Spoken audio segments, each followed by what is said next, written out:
Hi there, I'm Maria, and this is my first lesson from the collection for the Essential Musician community. So, this is a theory lesson. I call these theory lessons Theory Toolkit, and this is the first one which is focused on time fundamentals, so how we notate time in music. Here are the contents of this video. This video will include practice, listening, drawing as activities to support your learning. And you will also find a link to a quiz in the description. So here are the musical concepts covered today. We have the beat, note values or time values in both USA and UK note names, note parts, note value pyramid, or sometimes you see it as a note value tree, rests, rhythm basics, time signatures, the meter and the bar or measure, accents in time signatures, and how to actually play the music, intro and incomplete bars, keeping time and counting to the bar, a little bit of a discussion around that, a bit of counting practice, some notes on tempo and metronome marking with BPMs, and some bonus exercises. Okay, so the first part is the beat. The beat is the regular pulse underlying most music because indeed there could be music without a beat. We will discuss that later. Our instinct is to march, tap our feet, or dance to this beat or pulse that we feel in the music.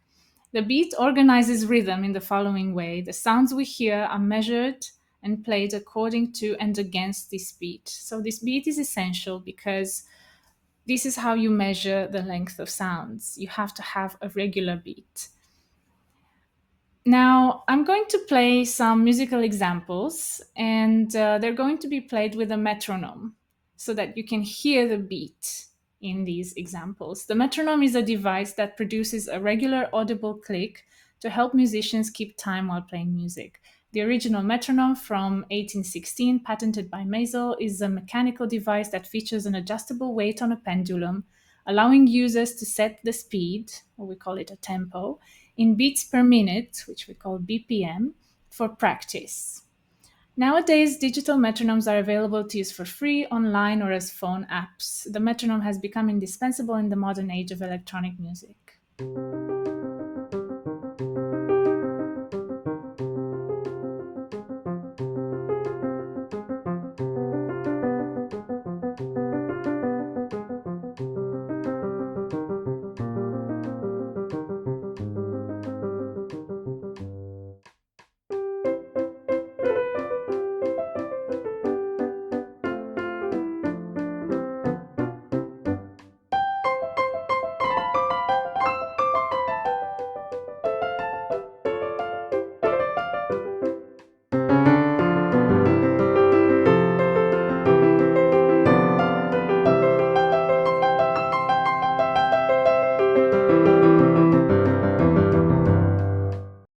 In the next slide, I will present to you the note values or the time values.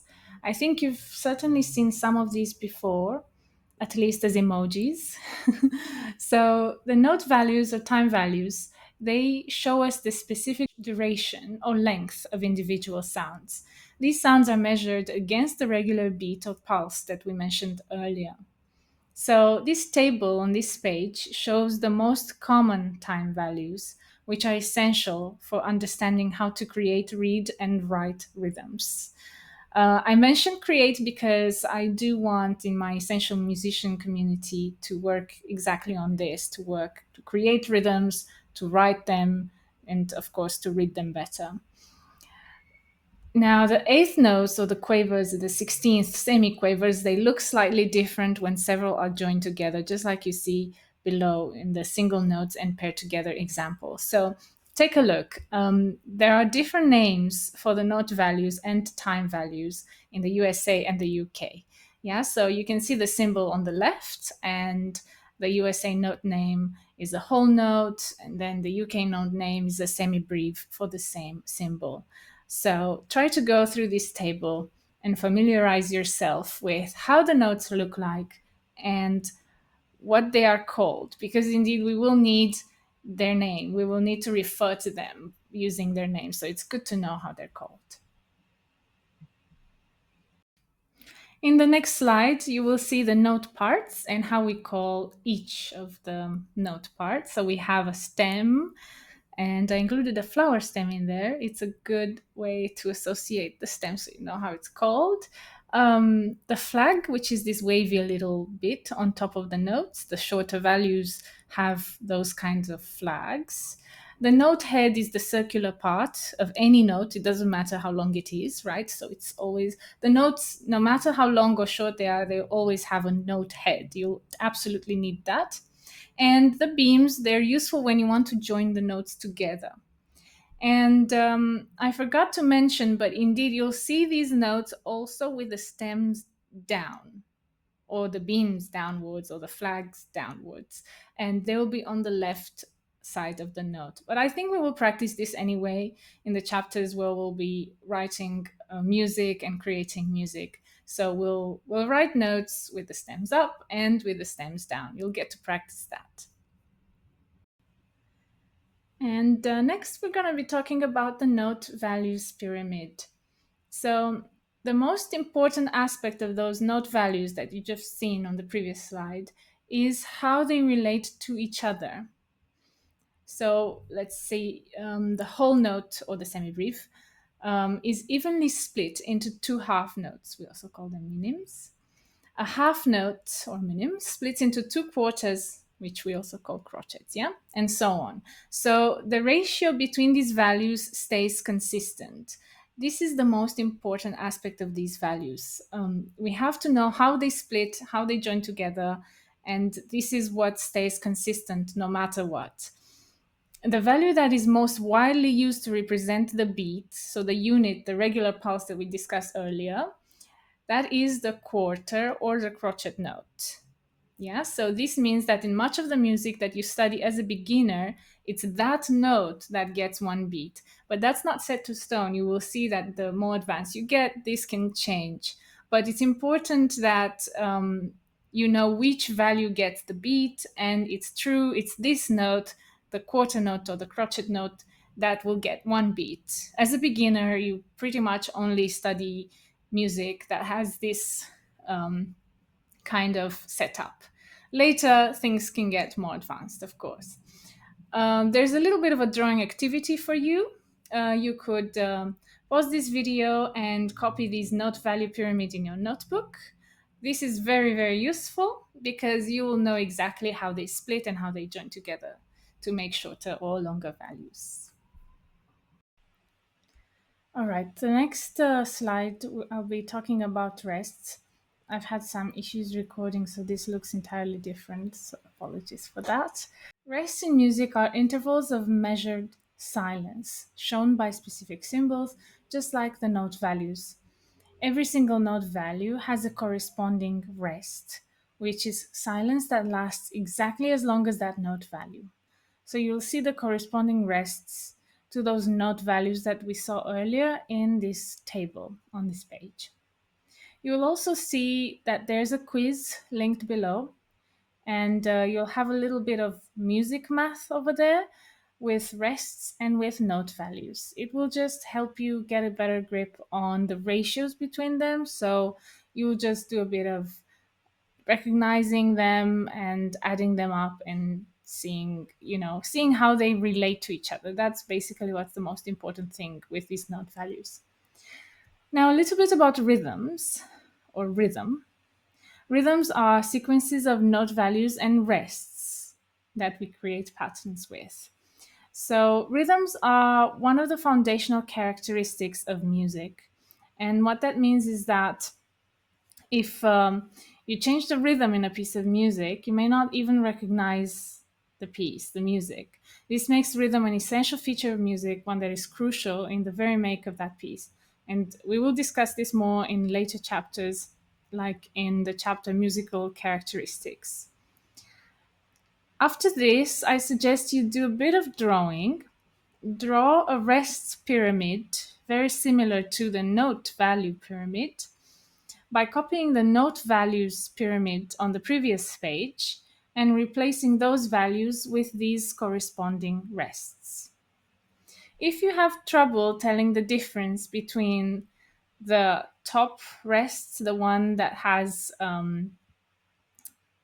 that looks like a magician's hat, the one that's a semi-breve or whole note rest from the one below.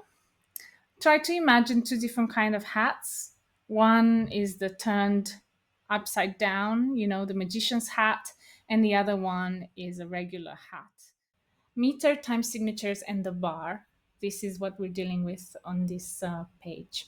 So most rhythms are further organized by grouping the beats and thus achieving what we call meter. The composer chooses how to group the beats according to how the music feels at its best. So if you're composing a piece of music, you'll have to think about how does it feel best? What's the meter that fits that piece of music? The first beat in every group has the biggest weight and importance. So this is also how you'll figure it out. You'll have to organize it around the first beat. The meter is notated with time signature. A time signature is written at the start of a piece and it consists of two numbers, one at the top and another at the bottom, as you can see in the table next to this. The top number represents the number of beats, whereas the bottom number is used as a symbol to designate the note value that gets one count. So this is why I wrote it that way on the table. You'll have to read the bottom number as a symbol, not as a number. I hope this makes sense. This is how it's best to read these time signatures. So they're not fractions, actually. Yeah, it doesn't make sense to read them as fractions. They're actually two quarters, quarter notes. That's what they mean by quarters, quarter notes per bar.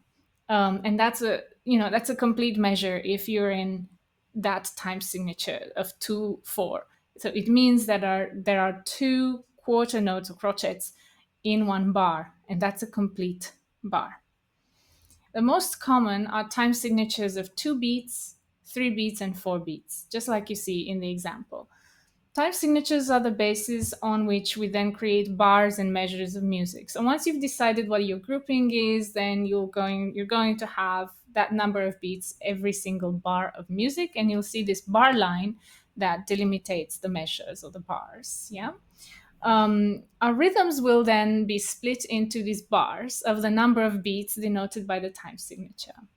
So you can see in 2/4 we'll have two of those quarters or crotchets in a bar, in a measure. Yeah. So you cannot have any more than that. This is the maximum number.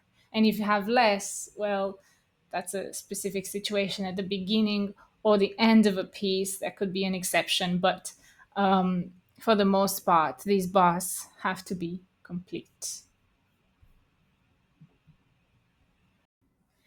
So if you've studied time signatures before, you've probably seen this. There are naturally occurring accents in time signatures. An accent is an emphasis on a particular part of something, which stands true for music as well. And in music, accents are achieved with a stronger attack placed on a particular note, which is often indicated by an accent mark in the score. Now you'll see also how it looks like on this slide. The accent mark is best placed closest to the note head for easier visibility. And here you can see a note with a stem up, and a note with a stem down, and how the accent is always close to the note head. It's easier to see it like that. When we are first introduced to musical meter and time signatures, we learn that each meter has a certain feel due to its accentuation. So if you're in 2 time, in 3 time, and in 4 time, there's a specific flow to that music that indicates what the time signature is. So in oral training, we often have these exercises where you listen to a piece of music and you have to figure out what is the time signature of that music just from the way it feels. So let's follow the notation below as you listen to the naturally occurring accents in time signatures of 2, 3, and 4 beats per bar. I'm just going to clap these. So the first example in 2/4.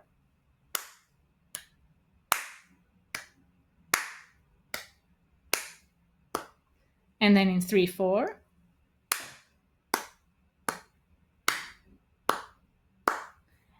and in 4/4. Now, in 4/4, things can get a little bit more complex because we have a strong accent on the first beat. Um, then we have a less strong accent on the third beat because a 4 time can be seen as a 2+2 time. It kind of naturally splits into, in two parts, 2 beats plus 2 other beats. So it feels more like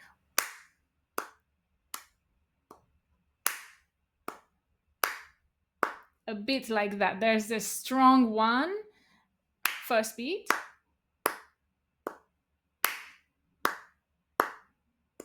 and there's a less strong third beat, and the beats in between, the counts in between are not as strong.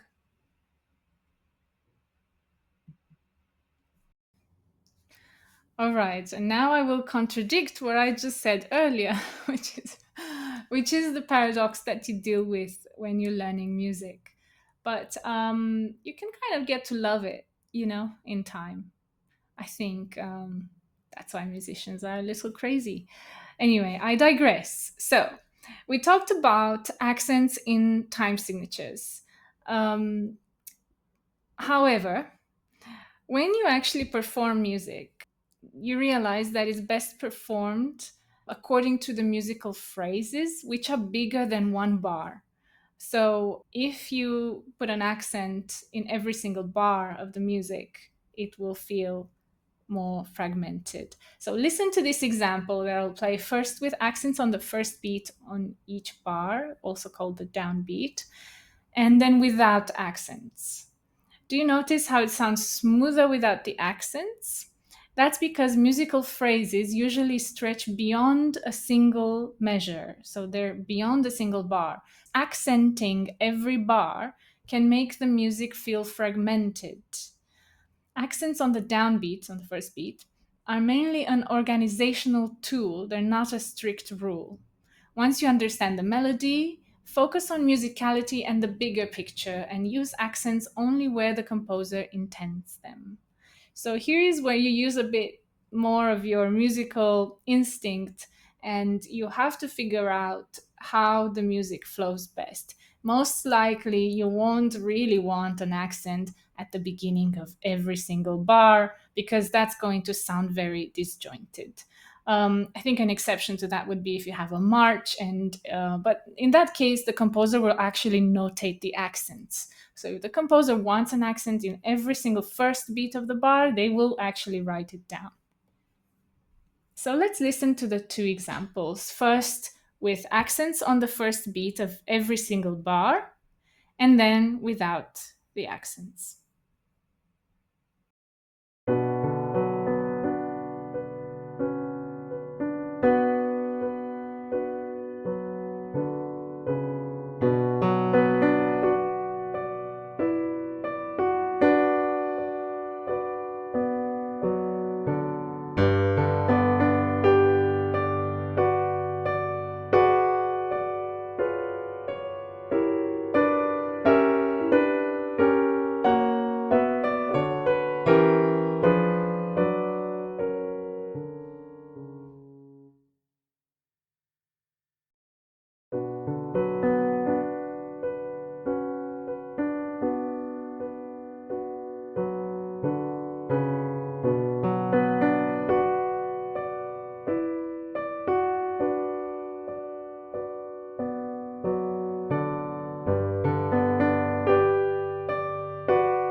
This next slide is quite fun. We're talking a little bit about incomplete bars. This is just an intro to incomplete bars. There's more to this. But it's important to already know how this works because when you make your own tune, you're going to have a better idea on where to place your first beat in your tune. So when a melody doesn't begin on the first beat, because there are such cases, We may write an incomplete bar at the start of the piece to accommodate the music so that the strongest note gets to be placed on the strongest beat, which is the first beat. Listen to the following examples to hear the difference between the happy birthday tune, starting with a complete 3-beat bar at the beginning, and then with an incomplete bar. The rhythm of the word happy has been simplified for the sake of this example. So here is the happy birthday starting on the first beat. Happy birthday to you. Happy birthday to you. And then you'll notice that this rhythm is best written starting with an incomplete bar, so not starting from the first beat, because this way the emphasis or the accent falls on birth and you as opposed to hap and to. So it sounds better this way. Happy birthday to you. Happy birthday to you. You see how this fits the song better. So, next, let's talk about keeping time, which is something that many students struggle with. What do we do to ensure that we maintain a steady beat? That's one of the issues that sometimes occurs, and play the correct rhythms. And that's the other issue, right? So, how do we keep time? There are several ways to do that. One such way is counting to the bar while playing. So that means you count, if you're in 4 time, you're going to count 1, 2, 3, 4, every single bar. And you need to do that at the very least in the beginning stage of deciphering your music, just so you know where you are. Another way is tapping your foot to the beat. It is the left foot for pianists because a right one could be used on the right pedal, and also because it's less visible on stage, even though we wouldn't be tapping our foot on stage, not typically anyway. And then when we learn rhythms, we can also explore other ways of learning these rhythms. So there's the Kodai method or the Takadimi method, and we can look into these later if you're curious. They use distinct syllables for each note value, and this is how students learn those values. And these may feel easier in some situations when it comes to complex rhythms or things that are easier memorized, but they require learning a new set of syllables. So there is a learning curve there. So you have to see if it's kind of worth spending the time and learning those syllables so that you can use them. So what I regularly teach is also how I've been taught is a combination of counting to the bar and tapping one foot, in my case the left foot. So counting to the bar is very useful because it makes you conscious of the rhythmic placement inside the bar. So if you count to the bar, you do two different things. We keep the beat steady while simultaneously staying aware of exactly which beat we are playing in the bar. So this way you see the bigger picture and it will help you maintain a better flow of the music. At some point, if you practice your piece thoroughly, you will know your music well enough so that you don't have to tap your foot or count to the bar anymore while playing. So this could be a temporary situation. And truth is, the more you study music, the more you will develop your sense of time. The steady beats will become second nature, and you will internalize the note values ratios and make no more mistakes there either. Perhaps you will still find it useful to count some rhythms you will find less familiar or tap your foot from time to time in a difficult fragment, but the more you grow as a musician, the less you will need to do that. So things do get easier with time. This is an introduction on how to count to the bar. And you notice that we also learned some syllables in this because we have a beat and then we have shorter values than that beat. So we'll need to figure out how to call, how to count those shorter values. We're splitting the beat, right? So it's gonna be ridiculous if we try to do like a wa un two So in these most common time signatures that we're dealing with today, the quarter or the crotchet gets one beat, and the eighths or the quavers get half a beat. We typically count these notes, the quavers or the eighth notes, with an and on the second half of the beat. So if you see a pair of eighth notes of quavers, the second quaver, the second eighth note, it will be counted with an and. And then we have special counting syllables for the other ones, for the really tiny ones, for the sixteenths or semiquavers. We count them with one E and a, two E and a, three E and a, four E and a, depending on which beat you're on. So here's the first example.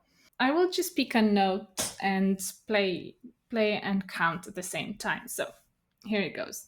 So this is the 2/4, the first example. It's in 2 time. And I'm going to count first an empty bar because it's easier that way. I'm setting the speed basically.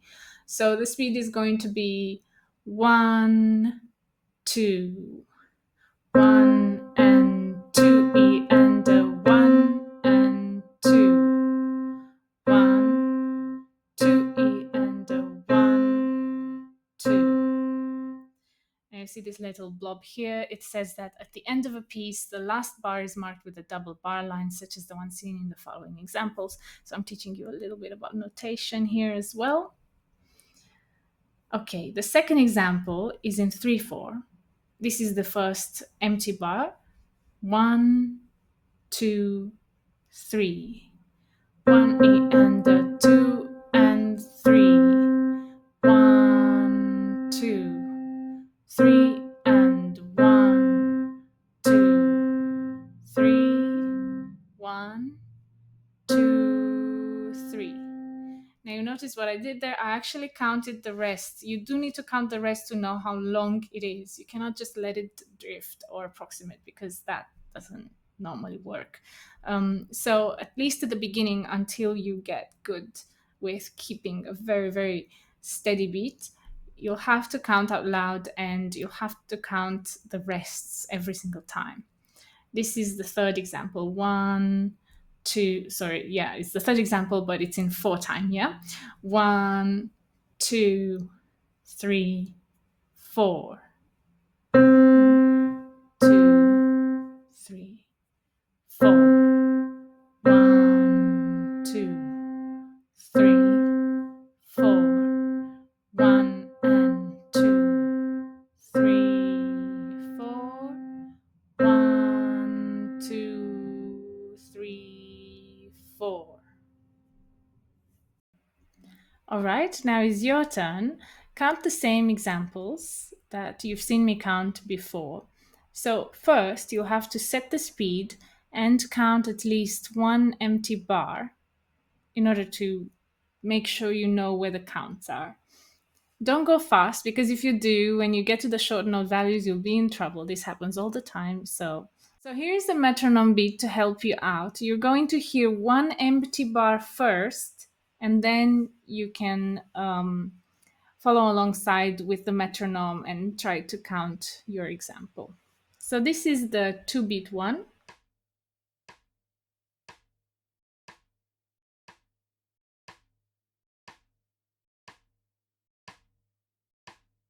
This one is the 3-beat one.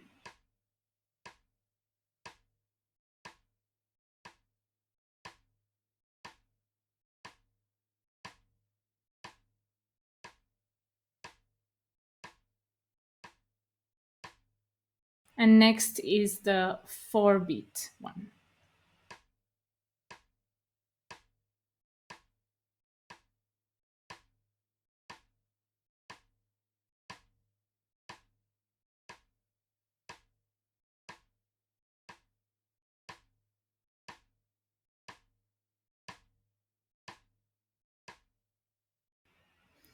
This slide is about tempo. I've mentioned it a little bit on the first slide. Tempo is the term that musicians use to talk about speed. The term comes from the Italian language and it literally means time. The tempo markings in classical music are written at the top of the music and indicate a general pace that is suited to the music. So if you've ever seen a classical piece, you very likely see terms like andante, adagio, allegro, moderato. These are the tempo markings I'm talking about here.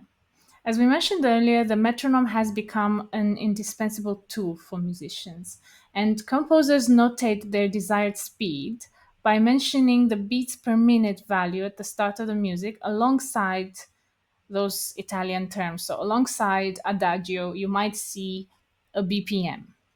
A BPM of 60 is exactly as long as a second, right? The beats are as long as a second because there are 60 seconds in 1 minute.